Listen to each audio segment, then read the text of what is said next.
Hello, good morning. It is such a pleasure to be here in my home county of Hillsborough.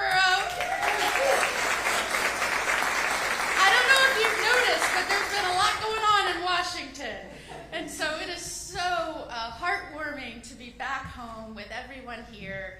It has been the honor of a lifetime to represent Floridians up in Washington and start getting things done. I have loved taking my mentality as a mom. I see a lot of moms out there of balancing everything and at home and making sure 1,000 things not only get done, but get done really well. And so bringing that persistent approach to Washington has been wonderful, especially with a new administration who is focusing on delivering for the American people. And so it's been such an honor, and I get the pleasure of having with me today not only your great congresswoman that represents this district, Laurel Lee, but the United States Secretary of Education, Linda McMahon, who has become just a wonderful friend and a doer. And it has been an honor to watch her, certainly inspiring as we move very important projects, critical things for Florida and this nation ahead. So appreciate everyone taking time out of your morning to joining us today with so much going on in Washington. And the one big beautiful bill getting passed, which was a very large bill and had a lot in it. I didn't want it to go unnoticed on what we have accomplished for education and choice, not only to supplement what we're already doing here in Florida, but across this nation. And so for those that value parental empowerment, the ability for all kids to have options in education so that they can fulfill their God-given potential, this is such a critical piece of legislation, and we were so proud of it that we wanted to make sure we came right here to this incredible school, Brooks DeBartolo, to highlight the One Big Beautiful Bill and what it does for education across this country. It was one of my very first actions as your newest United States Senator to work on pushing this ahead and ensuring that it got passed. And so I stood in I think it was April, announcing that I was going to make this a priority and work on this. And can you believe we're just here 3 months later saying we delivered on that promise? And that is because of my great colleagues in Washington and the administration forging ahead and making sure that they know we want results, not just another law. We want to deliver results for kids and parents, and that's what this will do. Because of this push, more families will now be in the driver's seat when it comes to choosing the education that works best for their children. So the One Big Beautiful Bill included not only did it include the largest tax cut for working class families across this nation, it's going to do a lot for Florida families in helping them provide for the best education for their children. So as a mom, I am right there with everybody right now, scurrying around, trying to figure out how to gather all the necessary school supplies and put my kid in the best position to excel, and that is no different for any family. And so what I love about this is it's not just going to allow for tax credit scholarships for tuition. It also helps for special needs expenses and transportation and technology and tutoring, all those expenses that every family should be able to afford to put their kids on the best foot forward to succeeding in life, becoming productive citizens. And of course, that's what all of our schools and certainly all of our parents across this nation want. So specifically, this is an important expansion of school choice. We know that Florida is a leader. We are the only state that allows for universal school choice, the only one, the first in the nation. Now, there are 37 states that allow for some kind of school choice, and this will help supplement what's already being done in those states, and certainly it will allow for those other states that haven't yet to get on board and start pushing forward, because we've shown in Florida that this model works. We scored like #1 in education for 9 years in a row. We're top 10 for K through 12. It works. And so if we can deliver this for other kids, it certainly will brighten their futures and make sure that their educational choices aren't dependent on their zip codes. And we know that's worked here in Florida, and it can work across the nation. So this is not just about private schools. This is scholarships can be used by all families, tutoring, supplies, uniforms, education-related expenses, curriculum for homeschooling. All of these things can be obtained through these scholarships. This is private donations. It's not using federal money. That's critically important at this moment in time. And so I want to thank not only those that saw that as a concern for so many, but also those that donate to these scholarship programs. Thank you. Thank you if you're an individual. Thank you if you are a business. This is really helping kids that can use it and succeed in their schooling. And it will empower parents by supporting them in choosing what's best. A one-size-fits-all approach does not work. I know that. Not just because, like you, I was in public schools and right here in Hillsborough County, but because I'm a mom and I'm watching it day by day, and I'm the one that's pulling out the papers from the backpack and sending them off to school. Every kid is different, and we want to make sure we're setting them all up for success, regardless of income, regardless of socioeconomic situation, and this will do that. So as you'll hear in a moment, that choice, the decision about where to seek an education has made all the difference in so many lives. I'm so excited you're going to hear from someone who can offer a personal testimony to that. But before you do, we have a special speaker, Linda McMahon. She would like to say hello and talk about all that we are achieving in Washington and what this will do for students. And then I'm going to apologize for her. She has to get back to Washington, so she's going to step out after her remarks. But thank you so much for being here with us. And let's give a big Hillsborough County welcome to Linda McMahon.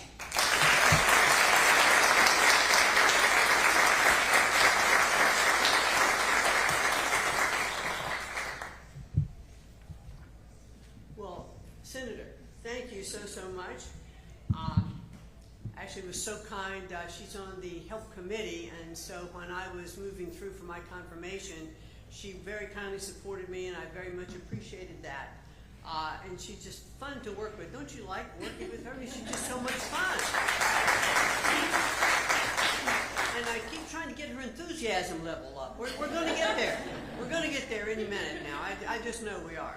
But good morning, everyone. I'm really pleased to be here, and I am so sorry I have to scoot right after I have my few comments with you. But it's always great to be in a facility like this that's already had such success, and to be in a wonderful state that understands about how a rising tide lifts all boats with freedom of choice for schools. And Florida is the free state, and so to have universal school choice is really fantastic. The president is absolutely committed that no child should be trapped in a failing school, and he's also absolutely committed that education needs to be returned to the states, and part of my job is to make sure that we're finding out best practices so that many states can follow those best practices. You know, some states can do it very well. Florida is a leading example. So I am incredibly happy to be here with you this morning. Florida is on the front lines of our mission to return education back to the states where it does belong. On multiple different metrics, Florida has been ranked #1 for education. I'm being redundant with you, Senator, you know your state so well. While the rest of the country has struggled with literacy, and let me just stop for 1 second to say that literacy is going to be my #1 issue over this next year, because if we can't read, we can't learn. But here we see incredible English language arts performance in grades 3 through 10, increasing 21 percentage points last year. That's amazing. You should give yourself a round of applause. Those of you parents and teachers. Now, these improvements were due in part to evidence-based learning strategies implemented at the state level. Florida is a leader in the science of reading, and now we're seeing many states adopting that. It's taking student progress seriously in every single one of your districts. This has been possible in spite of the federal government imposing bureaucratic requirements and needless red tape. But Florida's educational accomplishments aren't just limited to the classroom. Florida has passed common sense laws that give parents control over their children's education, protecting them from DEI indoctrination and enabling students to learn freely. Congratulations to you parents, because I do believe, as does the president, that the very best education for our children in this country is that education that is closest to the child.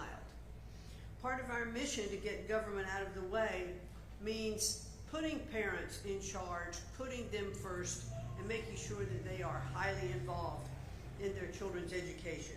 Parents should also be in the driver's seat when it comes to opportunity and choice. Every student deserves a shot at success, and no child should be shackled to a failing school.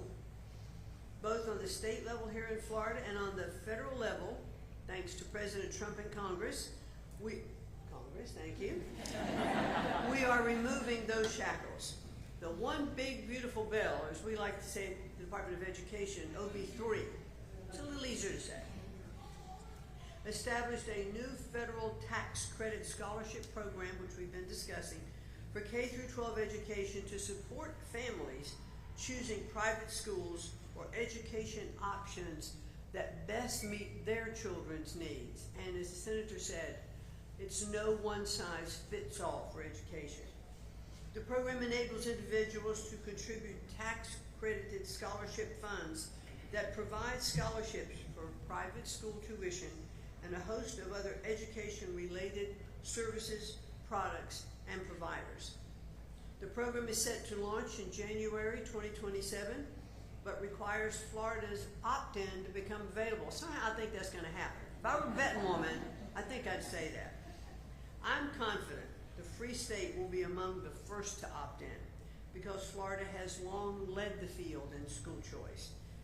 This year, EdChoice named Florida the #1 state for school choice in the nation. That's an incredible accomplishment. Congratulations.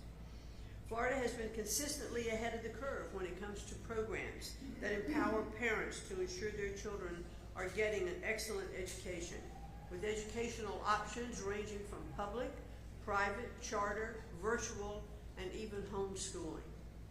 And the president doesn't care how children get educated. Well, he just wants them to have the absolute choice. You know, when the NAEP scores came out, the Nation's Report Card scores came out shortly after he became president, he was horrified, absolutely horrified at where the United States was ranked on an international basis, you know, where our scores were, you know, within our country. Florida continues to help parents with their students' education by facilitating school choice scholarships to families no matter their tax bracket. Now, Congress is partnering with states to expand school choice even farther. The One Big Beautiful Bill also expands 529 plans, special family savings accounts for education, to include books, materials, testing fees, dual enrollment fees, educational therapies, and tutoring costs. School choice is the future, not just here in Florida, but nationwide. But it's not just the future, it's the now. And you folks are on top of it here. It introduces competition to public school system and improves performance. Study after study shows the positive impact of school choice on public school academic achievement. Florida leads by putting parents back in control and increasing educational freedom. Freedom to innovate, to let teachers teach.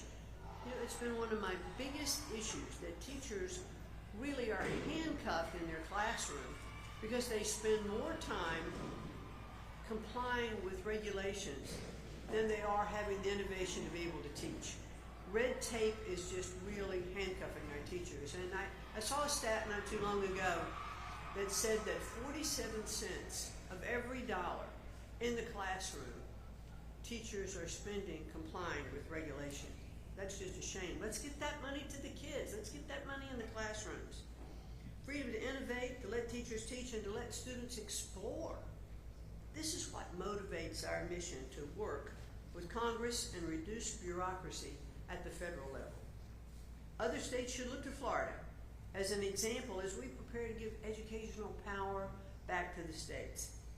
With states working together to rise to the occasion and become innovators on behalf of students, we can ensure that every American has the opportunity to achieve educational excellence. So that's our mission, to return education back to the states, to provide provide best practices. I'm touring all over the country. I've been to about 10 to 12 states now. I'm visiting all kinds of different schools, micro schools, charter schools, full public schools, homeschooling, to develop toolkits for those states who aren't being as innovative and creative as Florida is, so that governors, school superintendents can take a look at that and say, I think this would work for me. How can we make our education better? So that is my goal. I hope it will be a part of my legacy as we do work to shut down the bureaucracy of education in Washington by making it better for every single state and to give it all back to our kids. So thank you very much for having me this morning. Thank you for participating and being part of your children's education, because it really shows it's being effective, and we're going to raise scores everywhere. We're going to be on the world stage where we need to be in terms of our education level. So thank you so much for having me this morning.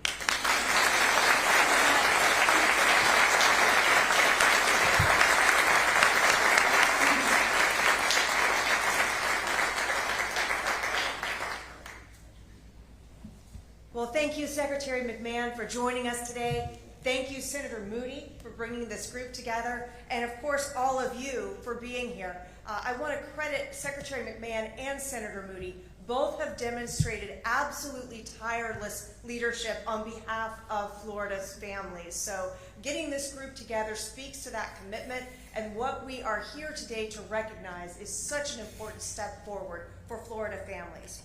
I'd also like to thank the educators, the students, and the advocates who are here today.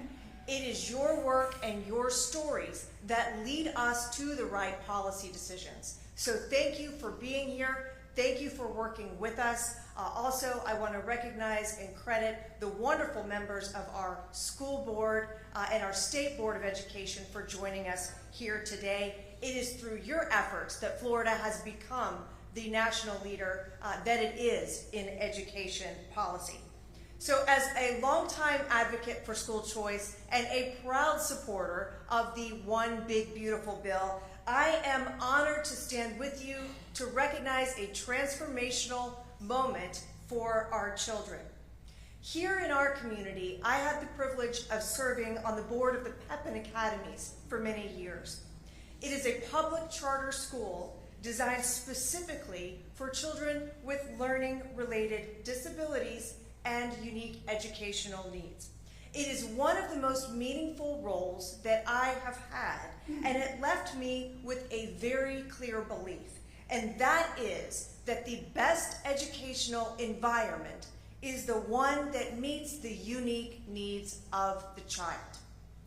Some students thrive in traditional educational settings. Others succeed best with more flexibility, with more structure, or with individualized support. Another example of an extraordinary educational opportunity for children in our community is where we stand right here today at Brooks DeBartolo Collegiate High School. I thank all of you for your commitment to education of our young people and for having us here today to shine a light on this excellent educational institution for our community's children.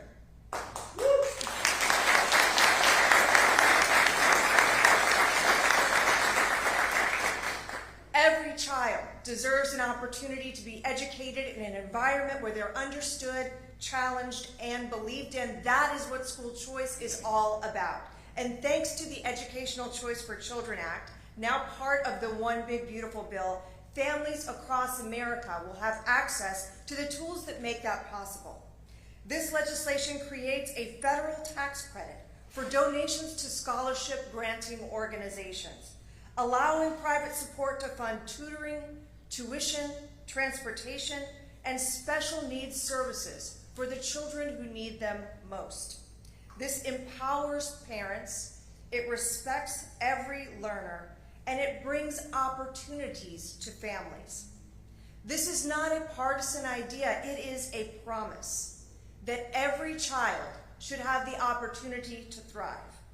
Thank you again to Secretary McMahon, to Senator Moody, to Hira Varma for being here with us today to tell her story, and to all of you who are so committed to what it means to truly put families first. Thank you.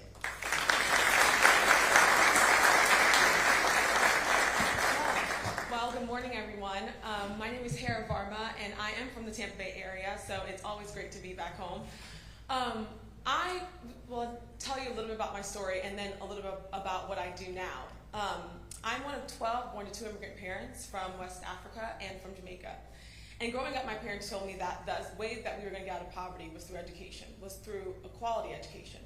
And so they stopped at nothing to make sure that we had a quality education. So when we came back to the States from West Africa, my mom put us in charter schools, public schools, magnet schools. She even homeschooled us for a bit. And we landed at a middle school not far from here using the Florida Tax Credit Scholarship. So 9 of my siblings used the Florida Tax Credit Scholarship, and the 3 that did not utilize public schools they weren't zoned for. So all in all, we are all products of school choice. We went from being in poverty and a few of us struggling to then graduating college. So we have 6 graduates so far. We have 5 in university, and we have 1 in high school who will not let us down because we are a competitive family. And the 6 in college we boasted is 1 mechanical engineer, 1 chemical engineer, 1 in medical school, myself in policy, 1 nurse, she just graduated, I'm trying to think on the top of my head, and then 1 event planner. And then we have the rest in college. But it's funny because when I talk about school choice, and I talk about school choice in other states, it's always this complicated issue that we're going back and forth on policy. And I look at it as this is just an opportunity at giving access to the American dream. When we came here, I think if you're an immigrant or you have anybody, friends of yours that are immigrants, when you think of America, you think of the American dream. And through that, you think of a quality education. And so I always tell people, I'm like, this is just giving kids, children, families access to the American dream. And that's what we've been able to do. I went from struggling in school. I had teachers that never gave up on me. My parents never gave up on me. And I went from struggling in school to testifying in front of Congress for this exact legislation that we're talking about today. So when we talk about school choice, I show people my family. I currently now work at Step Up for Students, who we are the ones that facilitate the program in the state of Florida. But I came, before Step Up for Students, I worked for the American Federation for Children, where we actively work in other states to pass legislation like Florida. Florida's the blueprint. This legislation is literally the blueprint for other states to get on board.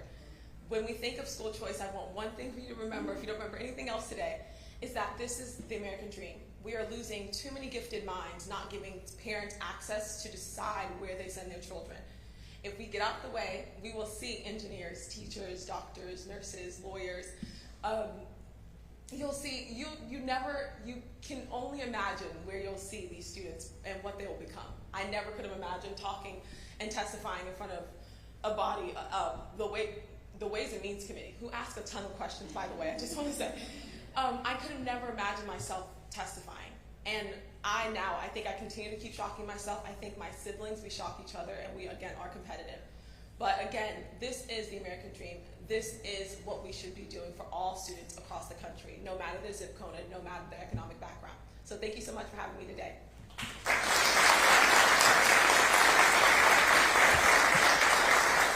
you so much for sharing that with us, and Congresswoman Lee for supporting this. As you can see, options for parents based on unique needs and skills of children is what we need to aim for. And this is just another step. I'm not saying we've done everything that we need to accomplish nationwide when it comes to empowering parents and decisions for children, but this is certainly the first mile in a marathon. And I, for one, as you heard and as you see, have a lot of energy and determination to get things done. So we will finish this marathon, but today is a celebration of that first mile. And I want to thank all of the kids and the professionals and the teachers and administrators for being with us here today. I'm sure every kid up here is a straight A student, right? You got to set the expectations high. Not you will be straight A students, right? But thank you for being here and joining us. It really means a lot to us. And for you, for being here to celebrate this mile in our marathon to achieve a full parent empowerment and school choice across our nation, and a celebration of the One Big Beautiful Bill. We would be happy to take any questions if you have them. Not Secretary, Senator. It's okay. I go by any. No worries. What about any concerns when it comes to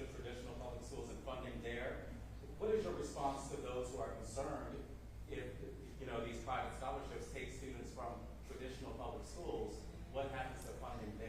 So that's a great question, and I want to start by reiterating what I talked about in my initial remarks, which this scholarship program is funded by donations, not federal funds. So it is all private donations, and there's no end to this program. So we can keep, building upon, improving this program, making it easier to donate, making it more beneficial to donate.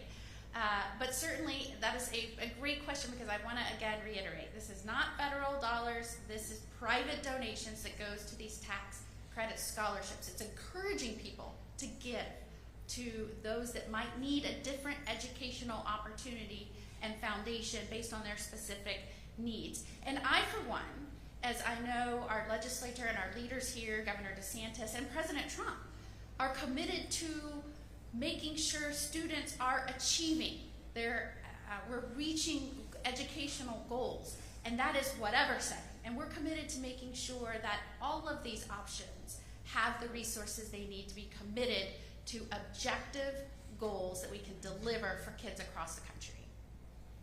Any other questions? The secretary, she just left. However, a question that many people have asked and they want to know is just about the dismantling of the entire department in Washington, D.C. How could that impact Florida? And I think you're specifically referring to the Department of Education, which, remember, the Department of Education as it looks right now, the structural formation of the Department of Education, that started in 1980, right? So before that, it looked different. It wasn't that the federal government wasn't hoping to supplement what the states were doing in terms of achieving educational goals for their kids. It just looked different structurally through the federal government. And I think when we're talking about this administration, President Trump, Secretary McMahon, they've been clear that structure, we shouldn't be bound to a specific structure, especially since it changes over time. Historically, what we should be bound to is our commitment to student achievement and delivering on results. And the structure we have in place right now hasn't been doing that. So we would not be good leaders, and certainly they would tell you, it would make no sense to not examine how we've been doing things and whether we can do things better, whether that's in how we deliver education, how we structure the federal government to supplement either state efforts or giving them more responsibility and resources to do it based on what their kids need. We have to be able to examine structure, or it would make absolutely no sense. You keep doing the same things the same way over and over again and expect results to change. That's insane. And so, based on the performance levels of our kids right now, they haven't delivered under this structure. So we have to examine new ways. I don't expect that the Department of Education, if it changes in the way it looks structurally, won't focus on meeting the needs of kids. It might just be done in different agencies, or as Secretary McMahon said, let's push more responsibility back down to the states, into the local areas, because the bureaucracy that is closest to the kids can understand the needs of that area, and that's where that should be. Any other questions? In regards to the school vouchers and the school choice expansion, how do you see that affecting public schools in the near future? Do you see public schools existing? Absolutely. Absolutely. In fact, again, I will go back to my response to the first question. I am the product of public schools. I loved my schools. I can still talk to you about my principals and the teachers. It was great for me. But that is not true for every kid. In fact, you heard Congresswoman Lee say about her experiences in serving the Pepin Academy and watching kids with certain needs flourish in a unique environment dedicated specifically to them, and parents had the ability to use tax credit scholarships to make that possible. That wouldn't have been the case without these tax credit scholarships. So I don't care if you're talking about traditional public schools or charter schools, which are still within the public system, or private schools, or homeschooling, whatever it may be. These scholarships will help make parents not only give them the option, because these schools can exist if they have the resources and the support to do that, but it also gives those of any socioeconomic background the ability to afford that option and make it possible, and not just tuition. We forget about all those ancillary expenses that go along with it: transportation, books, technology, tutoring. You know, people forget I served as a juvenile delinquency judge for a long time. And I even volunteered to stay in that division and run the division. I cared so much about the kids that were making poor decisions at that moment in time in their life when it could affect the rest of their lives. And seeing unique needs in front of me every single day still drives me in this role.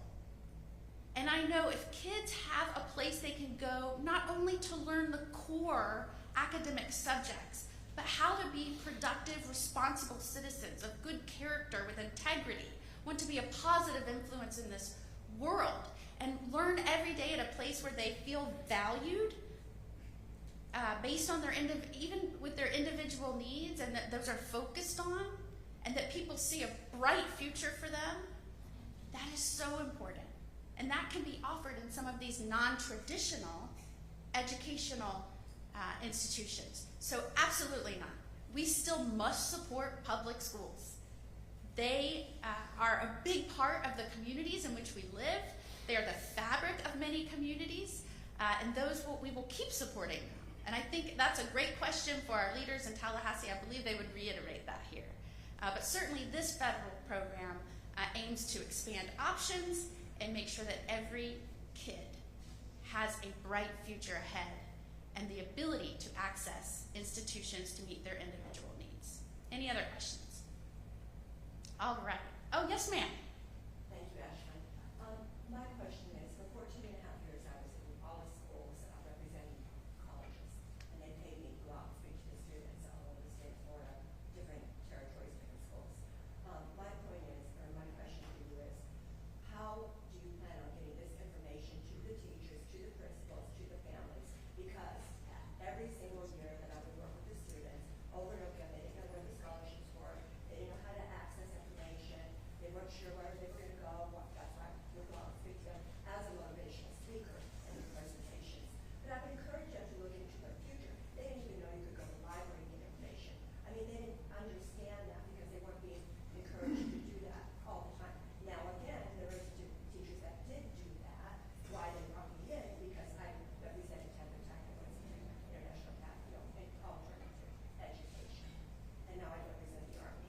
But the bottom line is, how do you plan on getting this information and access to women like you? Thank you for your presentation. And so that they can use and utilize everything they've heard discussed. That is a fabulous question. And I will tell you, as I was thinking this morning about being with all of you and talking about this great bill and what it was going to do for choice across this nation, that is an exact thought that I had.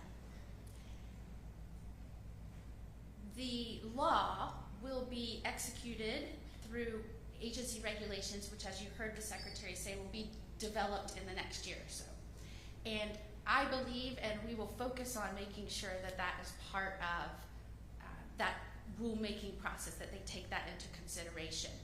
This will be administered through organizations in the different states, the scholarship organizations, and certainly I know that that's important to them because indeed this is being done for the students. We want them to know about it, but certainly that can be something that they address as they're developing how this is going to be rolled out. So thank you for that. I had the exact same concern.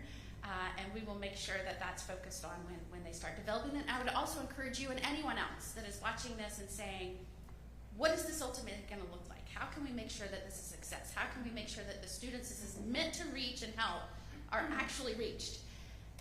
Pay attention to that rulemaking process. People don't realize often that when Congress enacts a law, the agencies then have to take what Congress enacted and roll it out, implement that. And there are ways for notice and comment before those are finalized. That is built into that rulemaking process. So it is a great question, not because I agree with you and I can make sure that I'm paying attention to that too, but also to say if you are watching this or sitting here today, it's done, we've made the announcement, we've celebrated mile 1 and we're done. No. Be engaged. Watch the rulemaking process, offer comment, tell them what's working and what is not. One of the biggest criticisms when we roll out rules is that they're not talking to the people it will affect. So comment, engage. It is your government. It is your government. I could repeat that until I am blue in the face. That is why I'm in Washington. That is why I have sacrificed time with my own family to serve you. Because this government is yours. The minute we start looking at government as separate from we the people, that is a dangerous place to be in a free society and a democracy. Be engaged. Stay engaged. It is your government. These are your laws. And I appreciate you being here today so that we could deliver and report to you what we are doing for you, for your government. We are your avatars in Washington. Super cool avatars. The coolest of them all. But it is for you. So thank you so much. Appreciate you being here.